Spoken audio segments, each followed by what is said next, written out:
लगाते हुए ये कहना कि हमारे पड़ोसी ने जो रास्ता इख्तियार किया है यकीनन ये तबाही की तरफ लेकर जाएगा। डीआरडीओ ने अपनी पहली स्वदेशी naval anti ship missile NISM-SR का सफल परीक्षण कर लिया है। सबसे पहले तो आपको ये मानना पड़ेगा कि ये कोई अनोखी बात अब नहीं रही। ठीक है। दुनिया ने मान लिया है कि कुछ भी कर लें आप, हिंदुस्तान ने खुल के बता दिया जी हमने करनी है, जो आपने करना है आप करके देखिए। आपको ये दिखाती हैं कि भारत का जो एक इकोसिस्टम बनाया मोदी जी ने, कि भारत को टेक्नोलॉजी के अंदर हमने लीड करना है और हमें दिखाना है कि हमारे इंजीनियर्स क्या कर सकते हैं। क्या है मुसलमानों को के पास लड़ने के लिए? किसी के पास न्यूक्लियर वेपन्स हैं, किसी के पास इंटरकॉन्टिनेंटल बैलिस्टिक मिसाइल हैं, किसी के पास ऐसा कुछ है जिससे वो उस मुल्क को टारगेट कर सकते हैं जिसको वो करना चाहते हैं। अरे यार, आप अपना मुकाबला जर्मनी और बर्तानिया और अमेरिका और फ्रांस और ऑस्ट्रेलिया और कनाडा से क्यों करते हैं? आप अपना मुकाबला करें बराबर में आपके जो मुल्क हैं साउथ एशियन कंट्रीज के साथ करें, वहां क्या आपका मुकाबला है? इंडिया में क्या हुआ है? इंडिया हमारे सामने हमारा दुश्मन है। मैं एलानिया ये कहता हूं कि इंडिया हमारा दुश्मन है, लेकिन India third largest economy of the world बन गया है। इंडिया जर्मनी को, जापान को, बर्तानिया को, फ्रांस को पीछे छोड़ गया है। कनाडा, ऑस्ट्रेलिया उसके पास भी नहीं भटकते हैं। और इंडिया वो था जो गरीब तरीन मुल्क में पाकिस्तान से भी पीछे था। कि आपने रिलीजन पढ़ना है, आपने मजहब पढ़ना है। क्या कभी किसी ने ये सोचा है कि अगर आपकी यूथ ये मैथमेटिक्स नहीं पढ़ेगी, अगर आप इतना जोर मैथमेटिक्स पर दें तो आपका कंट्री तरक्की करके कहाँ पे जाएगा? अभी देख लें जहाद में कहाँ पर जा रहा है।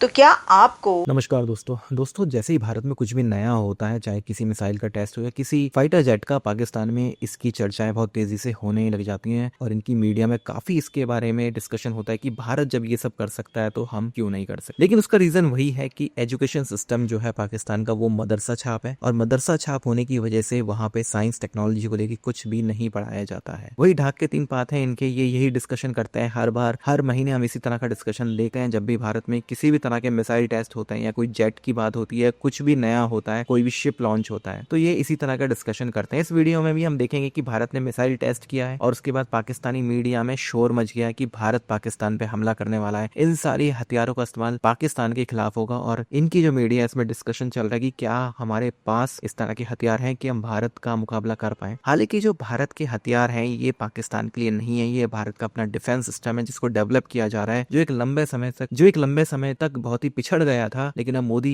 सरकार में उसको फिर से सारा जो देरी हुई थी, जो भी प्रोजेक्ट चल रहे थे, उन्हें ट्रैक पे लाने की कोशिश की जा रही है। आप इस सब के बारे में क्या सोचते हैं कमेंट बॉक्स में जरूर लिखिएगा। वीडियो अच्छा लगे तो लाइक करें, शेयर करें, चैनल को सब्सक्राइब करना ना भूलें, बेल का आइकन प्रेस कर दें लेटेस्ट नोटिफिकेशन के लिए। आइए आगे बढ़ते हैं इस वीडियो में। जो साइंस सब्जेक्ट्स हैं, जो टेक्नोलॉजी सब्जेक्ट मैटिक्स है, उसको ऊपर लाना चाहिए, उसको कंपलसरी करना चाहिए अपने स्कूल्स एंड कॉलेजेस में। अब पाकिस्तान की वो गेम नहीं रही, पाकिस्तान साइडलाइन हो चुका है और ये सिर्फ और सिर्फ जो है ये इंडिया ने किया है साइडलाइन, और कुछ हमारे करतूतों ने किया है हमें साइडलाइन। कैसे होगा? आज इंडिया और ईरान प्लान करते हैं कि हमने चाबहार पोर्ट को एक्टिव करना है ताकि जो ग्वादर पोर्ट है वो डिसफंक्शनल हो या स्लो डाउन हो जाए या काम ना हो। आप कह रहे हैं वर्ल्ड वॉर 3 हो जाए। भाई पाकिस्तान किस बुनियाद के ऊपर? तो इसके लिए आपको करना पड़ेगा। नहीं करेंगे तो फिर आप कशकोल पकड़ के फिरेंगे जगह जगह कौमों के आगे भीख के लिए, और आपका हमसाया जो है वो तरक्की करके चांद और सूरज पर पहुंच रहा होगा, और साथ ही उसको बड़े धड़ल्ले के साथ दुनिया की सुपर पावर्स जो हैं वो इनवाइट कर रही होंगी। जैसे कि अभी भी जो आपको पता है कि वहाँ के जो स्टेटस है वो ये है कि यहाँ पर उनको इनवाइट किया गया। देख लें, क्योंकि दुनिया की सुपर पावर्स की जो टेक कंपनीज है वो वहाँ की यूथ चला रही होगी, रूल कर रही होगी। और इनका ज़रा इसके ऊपर एक बात कर ली जाए कि ये जो मैथमेटिक्स है उसमें भारत कितना आगे आ चुका है कि वैसे ये अमेरिका का कहा जाता है कि ये जो है ना ये अमेरिका के हिस्से में हमेशा आता है। अमेरिका फर्स्ट नंबर पर इसमें आता है। इस वक्त जो मुलाजमीन है उनके बच्चे मजीद स्कूल नहीं जा पाएंगे। इस वक्त हालात आपके पाकिस्तान के ये हैं कि बिजली का बिल देते हैं तो दूध नहीं पी सकते, दूध वाले का बिल देते हैं तो बच्चों की ट्यूशन फीसें नहीं दे सकते, बच्चों की ट्यूशन फीसें देते हैं तो कपड़े नहीं खरीद सकते। रिसेंट अभी मेरी कल बात हुई है किसी के साथ, इस वक्त जियो एक मूवमेंट चला रहा है पाकिस्तान की इकानमी के हवाले से तो जब मैं उसके बारे में पढ़ रहा था, अफसोस के साथ मैं ये कहूंगा चीमा साहब, इस ईद के ऊपर लोग ईद की शॉपिंग नहीं कर सके। लोग पिछली छोटी ईद के ऊपर लोग अपने बच्चों को कपड़े और जूते लेके नहीं दे सके। काश कि उसके बारे में कुछ किया होता। पाकिस्तान की इकोनॉमी के बारे में बात किया। पाकिस्तान के ऊपर ये गंदम का फ्रॉड हुआ है, उसकी इमरजेंसी कौन लगाएगा चीमा साहब? मैं ये पूछना चाहूंगा। किसान पहले आप जरा इस पे मैं देखने वालों की तवज्जो चाहूंगा चीमा साहब। पहले आपने गंदम लगाओ की एक मुहिम चलाई, हर किसान को कहा गंदम लगाओ। फिर उसके बाद आपने एक्सपोर्ट कर ली गंदम। अब वो गंदम लगा चुका है, उसको संभालने के फिर आपने उसकी सस्ते दामों, अब हुआ क्या है? पहले आपने गंदम इंपोर्ट करके पैसा बनाया है फ्रॉड का, फिर अब वो जो किसान है उसकी गंदम सस्ती लेकर आप फिर पैसा बनाए, फिर आप इसकी शॉर्टेज करें। तो ये फ्रॉड की इमरजेंसी कौन लगाएगा? इस कौम को तबाह करने की इमरजेंसी क्यों नहीं लगती इसके अंदर? और फिर एक और बात यह है चीमा साहब, ये जो 26 मिलियन बच्चा है अनपढ़, ये पैदल चल के ओवरसीज जाएगा, पैदल चल के आएगा या मंडी भाउदीन से बच्चा निकलेगा। आधे मर जाएंगे टर्की के पास समंदर में, आधे ग्रीस पहुंच जाएंगे। फिर आप आके एम्बेसियों में हमें कहते हैं आप हमारा डायस्पोरा है, आप पाकिस्तान पैसे भेजें। आप ये 26 मिलियन बच्चा जो अनपढ़ है, जाहिल, फिर आप कहते हैं डायस्पोरा बन जाए। फिर आप हमें आके यहाँ भाषण देते हैं वॉशिंगटन डीसी में कि you are the ambassador of Pakistan.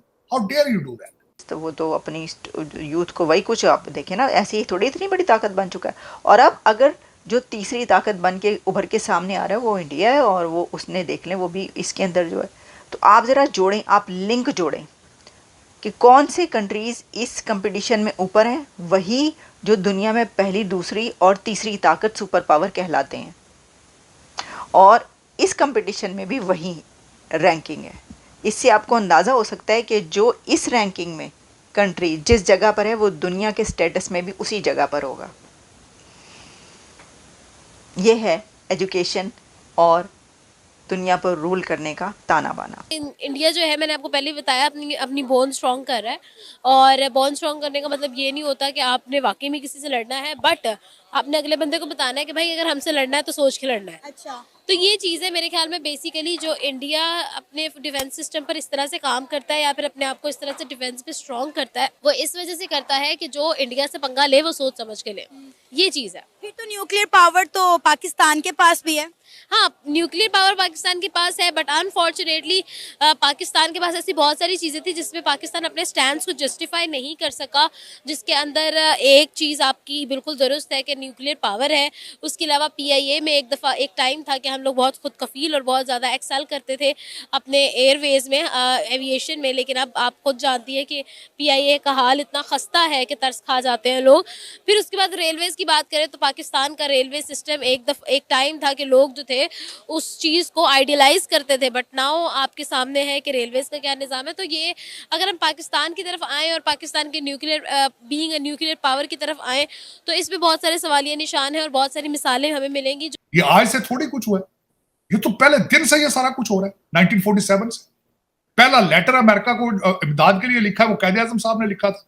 $2 billion मांगे थे उनसे उन्होंने। पहले आप बहाना करते रहे कि भारत ने पैसे हमारे रोक लिए हैं, भारत ने सारी इंडस्ट्री वहां चली गई है, भारत की फौज इतनी बड़ी है, हमें बचाओ इनसे, ही हमें मार जाएंगे। फिर आप कभी सोशलिज्म को एंटी इस्लाम बनाते रहे हैं, कभी आप अफगानिस्तान के साथ करते रहे। अब आपकी लाटरियों पर लाटरियां निकली हैं। आजकल फिर वो मुर्शद पाक अंदर जेल से शोर डाल रहे हैं कि आप हवाई अड्डे दे रहे हैं उनको। पता नहीं मेरा ये क्या सिलसिला है, क्या ये अदालतें हैं? अब अदालतों की स्टोरियां आप देख रहे हैं आज क्या कर रहे हैं आजकल वो अदालतें। आज लाहौर के अंदर वकीलों का जो ड्रामा हुआ है वो एक अलग ड्रामा है। पता नहीं आपको शौक क्या है ये हर चीज का, लेकिन कौमियत नहीं। अगर नहीं है तो कौमियत नहीं।